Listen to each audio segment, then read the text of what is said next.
Success means having the courage, the determination, and the will to become the person you believe you were meant to be.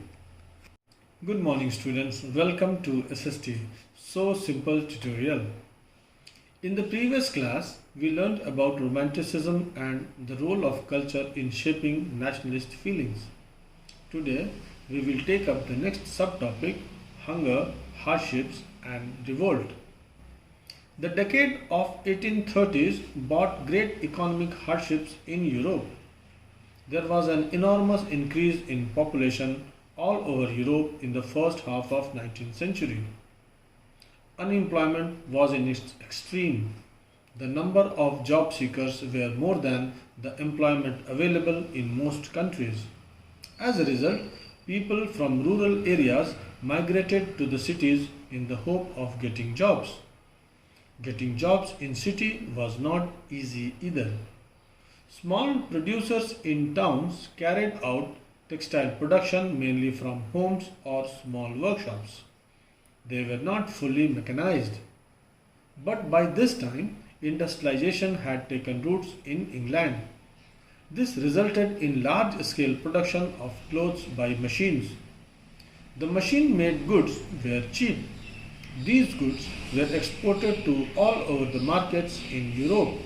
So, the producers faced stiff competition from imports of cheap machine-made goods from England. The demand for weavers' cloth was on decline. As a result, job opportunities were getting reduced. If you see the Indian history of late 19th century, you will find a similar situation. The Indian markets was glutted with Manchester imports. Our cotton weavers could not compete with the cheap imported cotton goods produced by machines. In those regions of Europe where the aristocracy still enjoyed power, peasants struggled under the burden of feudal dues and obligations. So, with so much of explanation, you must have got the idea of hardships faced by the people in Europe. Let us now try to understand hunger. The increase in population led to rapid increase in the demands for food grains because production remained the same, but there were more people to be fed now. Naturally, this will lead to rise in food prices. The simple theory of demand and supply comes here. When the demand is less, prices come down. When the demand is high, prices go up. Things become worse with a year of bad harvest. There was a shortage of food grains all over Europe. Now, since there were hardships and there was hunger, so it was bound to explode somewhere. Let us deal with the third part, revolt now. The year 1848 was one such year. The problem of food shortages combined with unemployment brought the population of Paris out on the roads. If you remember, after July Revolution, a constitutional monarchy was set up in Paris with Louis Philippe as the head. Now the same people were not happy with Louis Philippe because as a ruler he failed to solve their problems. Louis Philippe was forced to flee. A national assembly proclaimed a republic and granted suffrage to all adult males above 21 and guaranteed the right to work. National workshops to provide employment were set up. So if you are asked the question, what were the consequences of bad harvest, hunger and hardships in France in 1848, your answer will be, it brought the population of Paris on the roads. Louis Philippe was forced to flee. A national assembly proclaimed a republic. Voting rights were granted to all adult male above 21. Right to work was guaranteed. National workshops were set up to provide employment. Now let us go to a story of weavers' revolt in 1845 in Silesia given in your textbook. Silesia was a Prussian province. It became a part of German Empire in 1871. It was a major center of textile manufacturing. Here, the weavers revolted against their contractors. Why did they revolt? To understand this, let us first know the relationship between the weavers and the contractors. The contractors were the people who used to supply raw materials to the weavers and give them orders for making finished goods. In other words, we can say that the contractors gave them employment. This is the relationship. The story of village described here has about 18,000 inhabitants.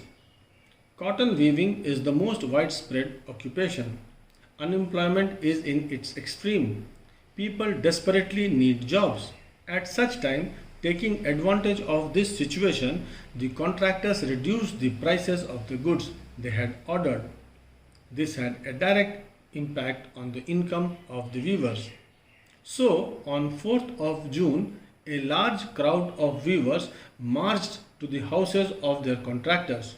They demanded higher wages, but the contractors did not treat them well. Their behavior showed lack of respect for the weavers. They even threatened the weavers. As a result, the weavers forced their way into their houses and smashed the window panes, furniture, porcelain, etc.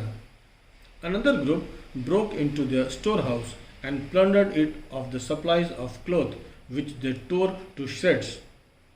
The contractor fled with his family to a neighboring village, which, however, refused to shelter such a person. Finally, the Prussian army was called to restore order. In the confrontation between the weavers and the army, 11 weavers were killed and many wounded. So, this story from Silesia can be seen as a result of severe social and economic distress in that region. It can also be seen as a response to poverty and hunger.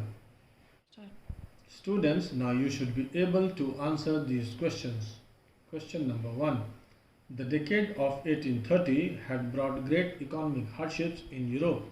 Support the statement with arguments. This question came in 2016 and again it was repeated in 2020. Question number 2. Why is it said that the 1830s were the year of great hardships in Europe? So this question is very important and you must prepare it. Question number 3. Describe the revolt led by the Silesian weavers against contractors in 1845. With this, we finish our topic of the day. I hope you all have understood it well. Read the textbook and watch the video again. I am sure there will be no doubts.